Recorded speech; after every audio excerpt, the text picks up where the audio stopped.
अस्सलाम वालेकुम नाज़रीन, मैं सुभान सिद्दीकी चैनल से। नाज़रीन, शहर हैदराबाद फिर पूरे रियासत तेलंगाना में जो पुरअमन फ़िज़ा को ख़राब करने की कोशिश की जा रही है, इसी सिलसिले में कई एक अहम शख्सियात से सिद्दीकी चैनल की जानिब से बात की गई थी। आज हमारे स्टूडियो में मैंने गुलामान मुस्तफ़ा कमेटी के चेयरमैन मोहम्मद सरफराज खान साहब को दावत देकर बुलाया है ताकि मौजूदा हालात पर बात कर सके और जानेंगे कि गुलामान मुस्तफ़ा कमेटी आज के हालात पर अपनी राय क्या रखती है। सबसे पहले तो मैं चेयरमैन गुलामान मुस्तफ़ा कमेटी जनाब सरफराज खान साहब का तहे दिल से शुक्रिया अदा करता हूँ कि अपनी गुनागो मसरूफियत के बावजूद हमारी एक हकीर सी दावत पर आप यहाँ तशरीफ़ लाए। साहब, सबसे पहले तो मैं आपका खैर मक़दम करता हूँ। बहुत बहुत शुक्रिया साहब। और अहम सवाल ये है कि तेलंगाना में माहौल ख़राब करने की मुसलसल कोशिश की जा रही है। अब हैदराबाद में भी बाज़ इलाक़ों में माहौल कोशिश करने की ख़राब करने की और मुसलमानों की माशियत को तबाह करने की कोशिश की जा रही है। इसके ऊपर गुलामान मुस्तफ़ा कमेटी क्या सोचती है? औज़ु बिल्लाहि मिनश शैतानिर रजीम, बिस्मिल्लाहिर रहमानिर रहीम। लाखों करोड़ों दुरूद व सलाम प्यारे आका रहमतुल लिल आलमीन सल्लल्लाहु अलैहि वसल्लम पर और सरकार मदीना सल्लल्लाहु अलैहि वसल्लम की आल पर।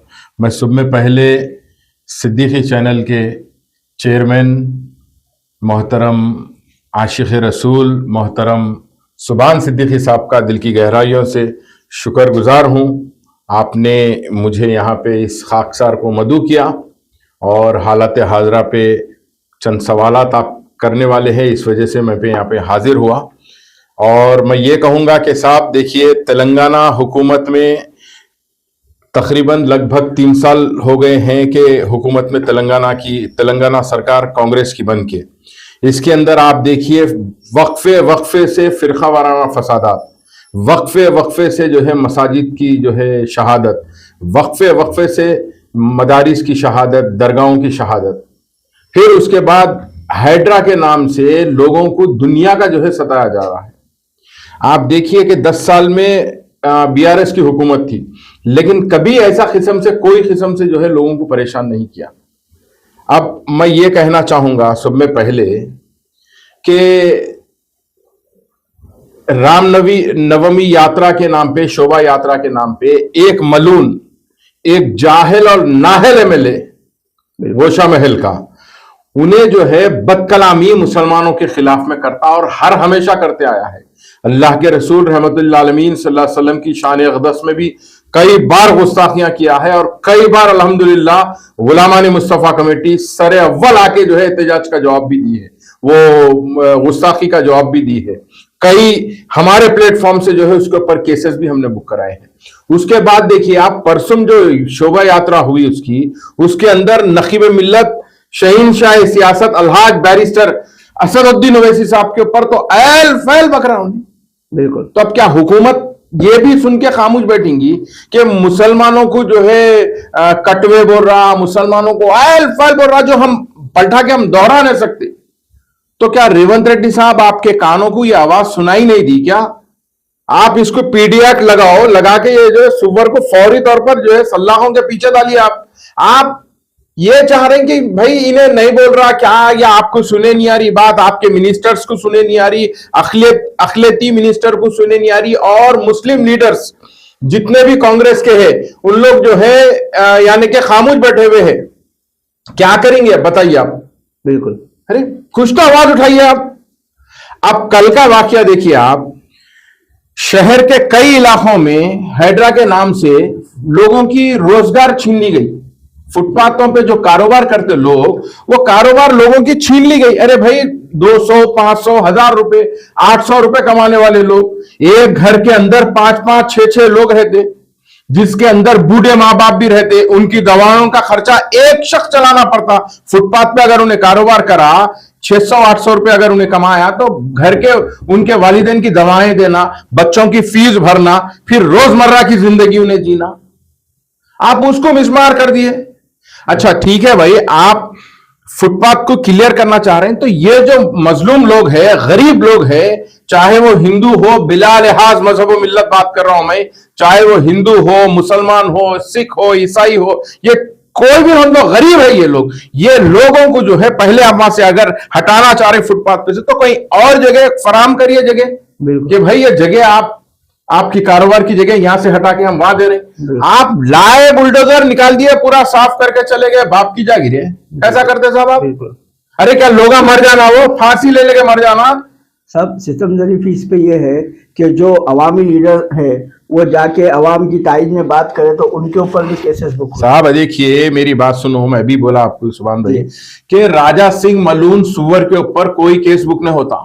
अब वहां पे कल जो है ओल्ड सिटी पुराने शहर के अंदर हमारे मताए अजीज जमात कुल हिंद मजलिस इत्तेहादुल मुस्लिमीन के सरगर्म कारकुन जाके वहां पे एहतजाज करते हैं, जिसके अंदर ऑनरेबल एमएलसी रहमत बेग साहब है, हमारे गौस साहब है एक्स कॉर्पोरेटर, और उनके फर्जन साहिल साहब है, और कई सरगर्म कारकुन है। वो लोग अगर मुसलमानों के आंसू पोंछने जाते हैं, मुसलमानों के फेवर में जाके अगर पुलिस से कुछ बात करते हैं, तो आप उनके ऊपर केस बुक कर देते हैं, बिल्कुल एफआईआर निकालते। अरे ये मलून हराम के ऊपर नहीं निकाल सकते आप? इसके ऊपर तो निकालना चाहिए ना। इन्हें तो हुजूर पाक सल्लल्लाहु अलैहि वसल्लम की शान अक़दस में गुस्सा ही करता, गरीब नवाज सरकार की शान अक़दस में गुस्सा ही करता, हर वक्त मुंह खोला तो जो है अंगार बरसता। इसके ऊपर कब निकालेंगे केस आप? इसके ऊपर केसेस कब बुक करेंगे आप? बताइए आप। और अब वहां पे जाके अगर एहतजाज कर रही तो उन लोगों के ऊपर केसेस बुक हो जा रही। अरे ये कौन सा ऐसा? अच्छा, फिर और एक दूसरी चीज, वो एक मलून राजा सिंह के फेवर में चंद लोग वहां पे कुछ रैली निकाले, कुछ निकाले, तो चंद बच्चे हमारे एहतजाज करें। अच्छा, एहतजाज भी रोड के ऊपर आके नहीं करे, अपने व्हाट्सएप के ऊपर मलून इन्हें गुस्सा है बोल के लिख के अपन स्टोरीज लगाए, स्टेटस लगाए। आप वहां की फिरका परस्ती देखिए, आप महबूब नगर के लोगों की, वहां के बच्चों को पकड़ के लाके एक मंदिर के करीब में राजा सिंह का पोस्टर लगा के, वो बच्चे को जो टोपी पहना हुआ बच्चा है, हालत से बेचारा कमजोर दिख रहा उन्हें, उसको जो है लाके उसको दूध के पैकेट से राजा सिंह के फोटो को दूध से नहला के उसके पैरा पड़े बोल रहे हैं आप। तो क्या हुकूमत को ये अंधी हो गई? हुकूमत को नहीं दिख रहा कि भाई इन्हें जो है गलत कर रहा है बोल के? केस बुक नहीं करते। 150 से ज्यादा जो है वहां पे कमीने कुत्ते थे वो लोग, एक मुसलमान को देख के वहां पे तमाशे कर रहे हैं। बिल्कुल। तो आपको नहीं दिख रहा, ये इसके ऊपर केस बुक नहीं करते। आप यहाँ पे एहतजाज करने आए, एहतजाजियों के ऊपर केस बुक कर दे रहे हैं। यहाँ पे कौन सा कानून चला रहे हैं साहब आप? कौन सा क्या चलाना चाह रहे हैं आप? उसके बाद निजामबाग के अंदर देखिए आप, बाप के सामने बेटे को मारा गया, बेटे के सामने बाप को मारा गया, बच्चे की हड्डी तोड़ गई, हाथ की हड्डी तोड़ दी मार के। तो ये भी क्या कानों को सुनाई नहीं दे रहा, आंखों को दिख रहा नहीं? इस वजह से जो है हम यही बोलना चाह रहे हैं कि 10 साल की तवील हुकुमरान बीआरएस की थी, कभी कोई जो है मॉब लिंचिंग नहीं हुई, कभी कोई महबूब नगर के अंदर हमारे मुसलमानों को नहीं सताया गया, और कभी जो है डेलूर के वैसा फसादात कभी नहीं हुए, कभी मोइनाबाद की मसाजिद को जो है शहीद नहीं किया। अरे आप बताइए क्या है साहब ये?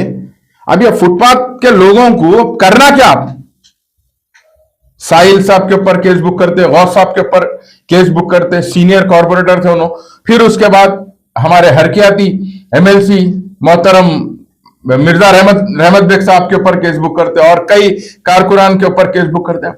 कौन सा इंसाफ है साहब? ये मजलूमों के आंसू पहुंचने गई जमात मजलिस इत्तेहादुल मुस्लिमीन एक ऐसी जमात है जो हर वक्त कुल हिंद अवाम के दरमियान में रहती, मजलिस इत्तेहादुल मुस्लिमीन।